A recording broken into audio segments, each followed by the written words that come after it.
Lleva tu coche al taller mañana y dile al mecánico que te infle las ruedas. Te vas a mirar con normalidad, vas a coger el compresor y en 2 minutos tienes las 4 ruedas listas. Aire. Simple, barato. Funciona desde hace más de 100 años. Ahora imagina que eres el mecánico encargado de revisar las ruedas de un Boeing 777 antes de cada vuelo. Un avión que pesa, completamente cargado, unas 350 toneladas, que va a aterrizar a unos 260 km por hora, que en el momento del aterrizaje va a descargar todo ese peso sobre unas ruedas que pasan de 0 a 260 km por hora en menos de un segundo. ¿Le meterías aire? Porque si la respuesta es sí, hay un problema muy serio, y ese problema tiene que ver con física, con temperatura y con algo que ocurre dentro de un neumático en el momento del aterrizaje que es tan extremo que el aire normal simplemente no puede manejarlo. Las ruedas de los aviones comerciales no se inflan con aire, se inflan con nitrógeno. Y la razón por la que se hace así es una de esas historias donde la ingeniería aeronáutica tomó una lección dolorosísima del mundo real y la convirtió en un estándar global que hoy salva vidas en cada aterrizaje. Quédate. Porque esto es mucho más interesante de lo que parece. Para entender por qué las ruedas de un avión necesitan algo más que aire, primero tienes que entender qué pasa exactamente en el momento del aterrizaje, porque es uno de los eventos mecánicos más violentos y más rápidos que existen en la ingeniería civil.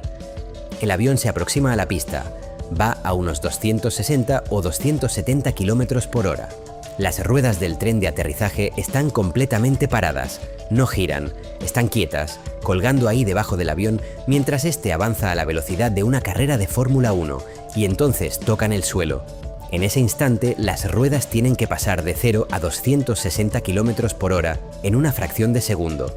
El caucho toca el asfalto, la fricción es brutal y en ese primer contacto se genera una cantidad de calor enorme. Si alguna vez has visto vídeos de aterrizajes desde el lado de la pista, habrás visto ese penacho de humo blanco que sale de las ruedas en el momento del toque. Eso no es vapor, es caucho quemándose.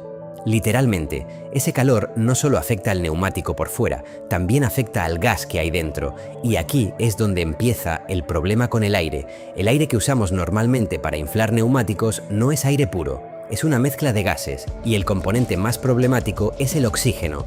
El oxígeno representa aproximadamente el 21% del aire y el oxígeno, cuando se calienta mucho en presencia de materiales inflamables como el caucho, puede hacer algo muy indeseable. Puede arder. No estamos hablando de que el neumático explote como un globo. El escenario que preocupa a los ingenieros es más sutil y más peligroso. Cuando un neumático de avión se calienta muchísimo durante un aterrizaje duro o durante el frenado en la pista, la temperatura dentro del neumático puede subir de forma significativa. Si dentro hay oxígeno, esa combinación de calor extremo, oxígeno y caucho, crea condiciones donde puede iniciarse una combustión interna. El neumático puede arder desde dentro, y un neumático ardiendo en el tren de aterrizaje de un avión, a pocos metros del fuselaje y de los depósitos de combustible, es una emergencia seria. Pero hay más. El aire también contiene humedad, vapor de agua, y el vapor de agua a temperaturas extremas tiene su propio problema, cuando el agua se convierte en vapor y luego vuelve a condensarse en ciclos de calor y frío repetidos. Genera corrosión en las llantas metálicas del tren de aterrizaje. Con el tiempo, esa corrosión debilita las estructuras metálicas de forma invisible, creando un riesgo que no se detecta hasta que es demasiado tarde. Y luego está la variación de presión por temperatura. La ley de los gases perfectos dice algo muy simple. Cuando la temperatura sube, la presión sube. Cuando la temperatura baja, la presión baja. Si inflas un neumático con aire a temperatura ambiente en tierra y luego ese avión sube a 11.000 metros, donde hay menos 60 grados fuera, la temperatura dentro del tren de aterrizaje, que aunque está protegido sufre variaciones importantes, hace que la presión del neumático cambie. Un neumático que estaba perfectamente inflado en tierra puede estar subinflado o sobreinflado en condiciones de vuelo, y ninguna de 1960. Las dos cosas es buena. La solución a todos estos problemas es el nitrógeno, y la razón es elegante en su simplicidad. El nitrógeno representa aproximadamente el 78% del aire que respiramos. Pero a diferencia del oxígeno, el nitrógeno es un gas inerte, no reacciona con prácticamente nada, no arde, no oxida, no se combina con otros elementos bajo condiciones normales. Cuando inflamos un neumático de avión con nitrógeno puro en lugar de aire, eliminamos de golpe todos los problemas que acabamos de describir. Primero, no hay oxígeno dentro del neumático. Sin oxígeno no hay posibilidad de combustión interna. Por mucho que el neumático se caliente durante un aterrizaje duro o un frenado de emergencia, no hay nada dentro que pueda arder. El riesgo de fuego interno desaparece completamente. Segundo, el nitrógeno industrial que se usa en aviación está seco, sin humedad. Cero vapor de agua. Eso elimina la corrosión en las llantas metálicas, alargando la vida útil del tren de aterrizaje y reduciendo los costes de mantenimiento de forma significativa. Tercero, el nitrógeno es más estable que el aire ante variaciones de temperatura. No completamente estable, ningún gas lo es, pero la variación de presión con la temperatura es menos acusada. Eso significa que la presión del neumático en tierra y en vuelo es más consistente, lo que se traduce en un comportamiento más predecible en el aterrizaje. Y cuarto, hay un bonus que muy poca gente menciona. El nitrógeno tiene moléculas ligeramente más grandes que el oxígeno. Eso significa que se escapa más lentamente a través de las paredes del neumático. Los neumáticos inflados con nitrógeno mantienen su presión durante más tiempo que los inflados con aire, lo que reduce la frecuencia con la que hay que revisarlos y reinflarlos. 4 problemas. Una solución. Así funciona la buena ingeniería. Ahora que entiendes por qué se usa nitrógeno, déjame darte algunos números que van a poner en perspectiva la magnitud de lo que estamos hablando. Porque los neumáticos de avión no son simplemente ruedas grandes, son algunas de las estructuras más sometidas a presión y estrés que existen en la ingeniería moderna. La presión de inflado de un neumático de coche normal es de entre 2 y 3 bares. Probablemente lo sabes si alguna vez has ido a inflar las ruedas del coche.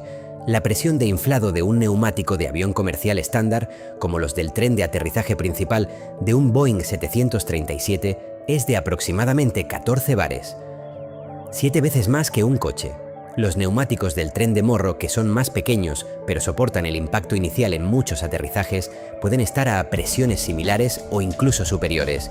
Y los neumáticos de los aviones más grandes, como el Airbus A380, trabajan a presiones que pueden superar los 16 bares. Para poner eso en perspectiva, un tanque de buceo de los que usa un submarinista está a unos 200 bares, pero ocupa un volumen pequeño.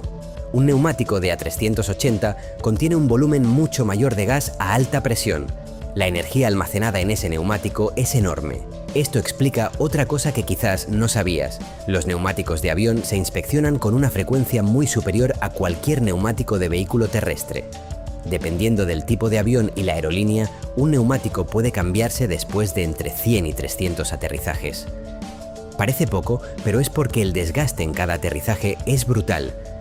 Ese primer contacto con el suelo a 260 km por hora arranca literalmente milímetros de caucho en cada toque. Hemos hablado del nitrógeno, hemos hablado de las presiones, pero los neumáticos de avión tienen otras características que los hacen completamente diferentes a cualquier otro neumático del mundo y que vale la pena mencionar. La primera es el fusible térmico. Los neumáticos de avión llevan incorporado un dispositivo que puede parecer contradictorio a primera vista. Un tapón que se funde deliberadamente cuando la temperatura del neumático supera cierto umbral. Si por alguna razón, un frenado de emergencia muy prolongado, un aterrizaje especialmente duro, el neumático se calienta demasiado, ese tapón fusible se derrite antes de que la presión interior llegue a niveles peligrosos, liberando el nitrógeno de forma controlada. Un desinflado controlado en tierra es mucho mejor que una explosión del neumático en plena pista. La segunda es la estructura interna. Los neumáticos de avión son radiales, como los de coche, pero con capas de refuerzo adicionales diseñadas para soportar las cargas dinámicas del aterrizaje. La estructura tiene que aguantar no solo el peso estático del avión, sino los impactos, los cambios de dirección durante el rodaje y el frenado de emergencia. La tercera es el rectificado.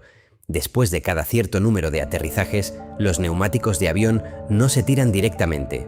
Se pueden recauchutar, igual que algunos neumáticos de camión, añadiendo una nueva capa de caucho sobre la carcasa original. Un neumático de avión puede pasar por varios ciclos de recauchutado antes de ser retirado definitivamente. Es una cuestión económica importante. Un neumático nuevo de un avión grande puede costar varios miles de euros. Y la cuarta característica que me parece fascinante es el diseño de la banda de rodadura.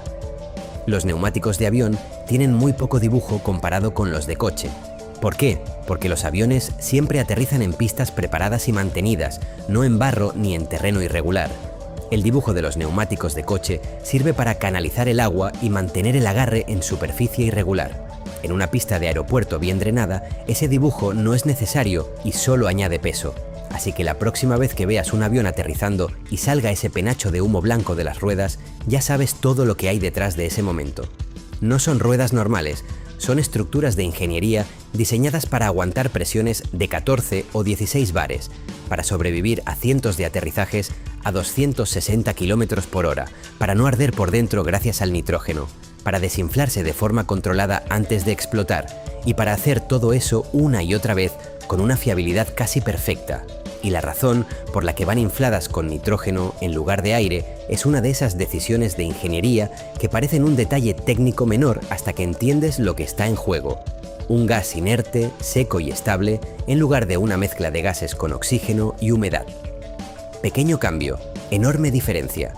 La ingeniería aeronáutica está llena de decisiones así. Decisiones que no se ven, que no se anuncian, que nadie explica al pasajero, pero que están ahí, en cada vuelo, haciendo que todo funcione. Si este vídeo te ha resultado útil, dale al like, suscríbete a Zona de Vuelo si todavía no lo has hecho y cuéntame en comentarios si sabías esto antes de verlo, porque tengo la sensación de que muy poca gente lo sabía. Nos vemos en el siguiente.